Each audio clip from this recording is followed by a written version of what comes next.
In this episode, we are closing out this group of hardware topics by looking at storage choices that confuse a lot of beginners at first, mostly because the names sound more technical than the ideas really are. When users hear about redundant array of independent disks, RAID, flash storage, and optical media, they often assume one of those must be the modern answer and the others must be old or unimportant. Real support work is more practical than that. Each option exists because it solves a different problem around speed, capacity, redundancy, portability, convenience, or cost. A technician needs to know why someone would choose one option over another and what kind of trouble comes with that choice later. Once you understand that storage is always a trade-off between what the user wants and what the device can realistically provide, these topics become much easier. You stop memorizing terms and start asking simple questions, such as whether the user needs faster access, better protection against drive failure, easy file transfer, or a cheap way to store data for later. Before we continue, a quick note. This audio course is part of our companion study series. The first book is a detailed study guide that explains the exam and helps you prepare for it with confidence. The second is a Kindle-only ebook with 1,000 flashcards you can use on your mobile device or Kindle for quick review. You can find both at Cyber.Me in the Bare Metal Study Guide series. A good place to start is with the idea that not all storage problems are really the same kind of problem. Sometimes the user cares most about speed because the machine feels slow and unresponsive. Sometimes the user cares most about redundancy because losing the stored data would be a major problem. Sometimes convenience matters most because the user just wants to move files between devices quickly, or hand something to another person, or keep a copy of files in a small portable form. Cost matters too, because the best technical answer is not always the best practical answer if it is far beyond the user's budget or far more complex than the situation requires. That is why a beginner technician should always ask what job the storage is supposed to do before deciding whether a setup is good or bad. A fast setup may still be the wrong choice if it gives no protection against failure, and a very safe setup may still frustrate the user if it is slow, expensive, or far more complicated than the task really needs. A good way to think about RAID is that it uses more than one physical drive together to create a storage arrangement with certain strengths and weaknesses. Sometimes the goal is more speed. Sometimes the goal is better fault tolerance if one drive fails. Sometimes the goal is a mix of both. What matters for beginners is understanding that RAID is not one single thing. It is a family of storage layouts, and each layout handles data differently. That is why you cannot say RAID is always faster or always safer without naming which level you mean. One of the most important beginner lessons is that RAID is also not the same thing as a true backup. If a file is deleted by mistake, corrupted by bad software, or damaged by something that affects all drives in the array, RAID may not save the user from that kind of loss. It can protect against certain drive failures, but it does not replace the need for separate backups stored somewhere else. RAID 0 is the easiest level to explain because it is built around speed and capacity, not protection. In RAID 0, data is spread across multiple drives so the system can read and write pieces of that data at the same time. That can improve performance, and it can also make the combined storage space look like one larger area to the system. At first, that sounds great, and that is exactly why beginners need to understand the catch. RAID 0 has no redundancy. If one drive in the set fails, the whole array is in serious trouble because pieces of the data were spread across all of the drives. That makes RAID 0 risky when the data matters. It can be attractive for speed-focused tasks where performance matters more than protection, but it is a poor choice for important files if there is no solid backup plan. A technician hearing about a fast system with sudden total data loss should remember that a striped setup like RAID 0 can create exactly that kind of outcome. RAID 1 takes a very different approach because it focuses on redundancy rather than on maximum capacity. In RAID 1, one drive mirrors another, which means the same data is written to both drives instead of being split between them. The simplest beginner picture is to think of RAID 1 as two copies being kept at the same time inside the same storage set. If one drive fails, the other still has the same data, and the system may keep working or be easier to recover depending on the setup. The trade-off is that you do not get to use the full combined storage capacity the way you would in a speed-focused arrangement. If two equal drives are used, The usable space is roughly the size of one drive because the second drive is being used for the mirror. That makes RAID 1 attractive when protection from a single drive failure matters more than getting the most capacity from the hardware. It is simple, easy to explain, and often a very beginner-friendly example of redundancy. RAID 5 sits in the middle of the conversation because it tries to balance capacity, speed, and fault tolerance more than RAID 0 or RAID 1 do. It uses at least 3 drives, and it spreads data along with special recovery information across those drives. The beginner way to understand this is that the array keeps enough extra information to survive one drive failure without immediately losing everything. That makes it more space efficient than full mirroring, because not every drive is just holding a complete copy of another. At the same time, RAID 5 is more complex than RAID 1, and it is not the right choice for every situation. It can still offer decent read performance, but rebuilds after a drive failure can be stressful on the remaining drives and can take time. That means RAID 5 gives a useful mix of storage efficiency and protection, but the user should not assume it removes all risk. It protects against a single drive failure, not against every kind of storage problem that can happen. RAID 6 is very similar in spirit to RAID 5, but it adds more protection by being able to handle the failure of 2 drives instead of 1. That extra protection can be very valuable in environments where the data matters a lot and the drives are large enough that rebuild time becomes a serious concern. The trade-off is that RAID 6 uses more of the total storage space for protection information, and it may involve more overhead than RAID 5. For a beginner, the plain language lesson is that RAID 6 gives up a little more usable capacity in exchange for more safety during drive failure situations. That makes it attractive for storage where staying online and avoiding data loss matter more than squeezing out every last bit of capacity or write performance. If a user asks for better protection than RAID 5 but still wants something more space efficient than full mirroring, RAID 6 sound appealing.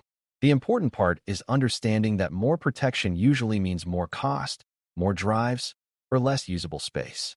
RAID 10 combines ideas from RAID 1 and RAID 0, and beginners often understand it best when they think of it as mirrored pairs that are also striped for performance. That means it can offer strong speed along with better fault tolerance than a pure striped setup. The trade-off is that it requires more drives and sacrifices a large part of the raw capacity for the sake of redundancy. In practical terms, RAID 10 is often chosen when both performance and fault tolerance matter and the user or organization is willing to pay for more drives to get that balance. It is easier for many technicians to trust than more complex parity-based arrangements because the logic is straightforward. Some drives hold mirrored copies, and the array also spreads activity across pairs for speed. For a beginner, the simplest takeaway is that RAID 10 is strong but expensive in terms of drive count and usable capacity. It is not the cheapest way to build storage, but it often gives a very attractive mix of speed and resilience. Once you compare these levels side by side in plain language, the trade-offs become much easier to remember. RAID 0 gives speed and full combined capacity, but one drive failure can take the whole set down. RAID 1 gives simple protection through mirroring, but usable capacity is reduced because one drive is copying another. RAID 5 gives a balance of efficiency and single-drive fault tolerance, but it is more complex and still vulnerable beyond one failed drive. RAID 6 gives even more protection, but uses more space for that protection. RAID 10 gives strong speed and strong protection, but it requires more drives and gives up a lot of raw capacity. That is the kind of beginner picture that matters more than memorizing a one-line definition. When a user says they want a setup that is fast, safe, and cheap, the technician should already know that those goals do not all come at full strength together. Storage design is always a trade-off, and part of the job is explaining that clearly without making it sound more mysterious than it really is. Removable flash storage solves a different problem because it is not mainly about building one permanent storage array inside a machine. It is about portability and convenience. The most common examples are flash drives that connect through Universal Serial Bus, USB, and memory cards such as secure digital, SD, cards used in cameras, small devices, and some laptops. These options are popular because they are easy to carry, easy to connect, and simple to use for moving files, expanding storage in some devices, or keeping a portable copy of data. That convenience is their biggest strength. A user can hand a flash drive to another person, move files between machines without a network, or keep important documents in a pocket-sized device. At the same time, that convenience creates obvious risks. Small removable storage is easy to lose, easy to damage, and easy to forget in the wrong place. That means a technician should think about portability and exposure together, because the very thing that makes flash media useful also makes it easy to misuse. Flash media also brings trade-offs around speed, size, and durability depending on the exact type and quality of the device. Some flash drives are very fast and useful for large file transfers, while others are much slower and become frustrating when the user tries to move big video files or large backups. SD cards can be extremely convenient in cameras, mobile devices, and certain laptops, but they also vary widely in performance and physical toughness. A slow or low-quality card may create delays, failed recordings, or poor performance in devices that expect faster storage behavior. Removable flash also has limited write endurance over time, which means it is very good for many normal tasks, but not automatically the best answer for every heavy-use storage job. For beginners, the important idea is that flash media is convenient first and fast second unless the specific device is chosen carefully. A user complaint that files take forever to copy or that a camera keeps lagging while saving images should make storage speed and flash quality part of the support thinking, not just the device itself.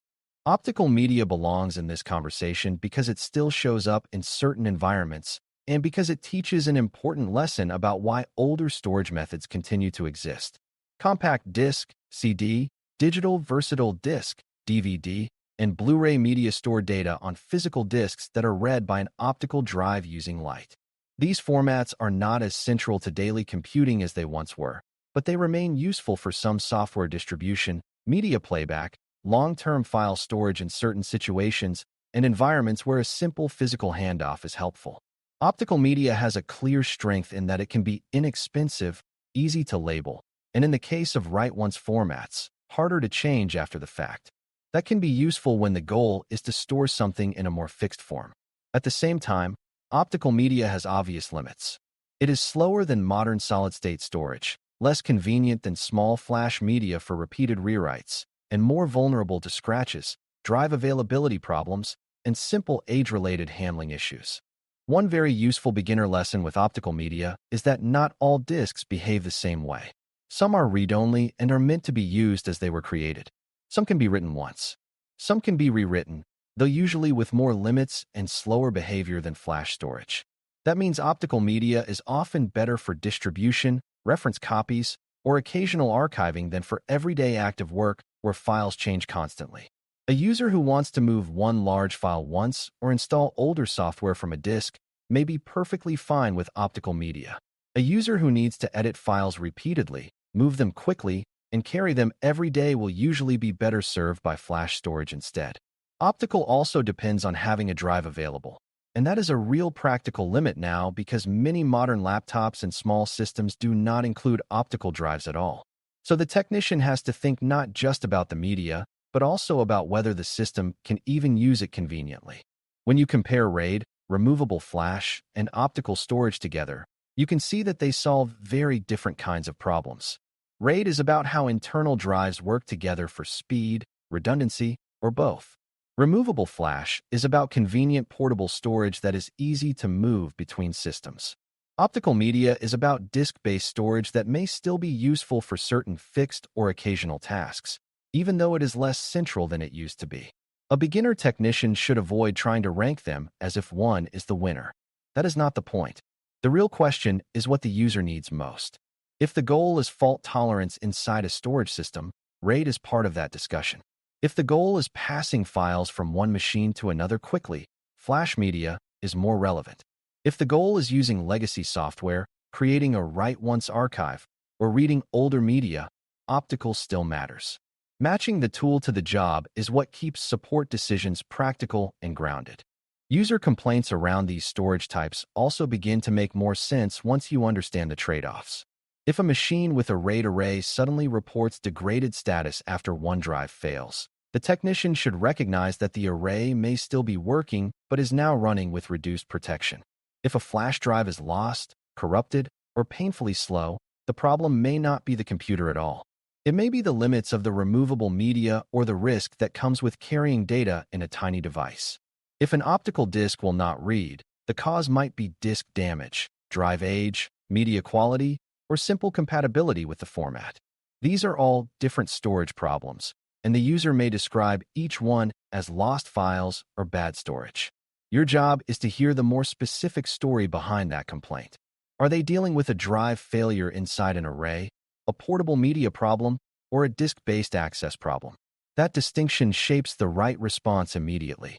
The big lesson from this topic is that storage choices are always about trade-offs, and good technicians get comfortable explaining those trade-offs in simple language.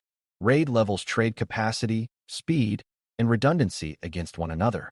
Flash media trades convenience and portability against risks like loss, uneven speed, and limited endurance.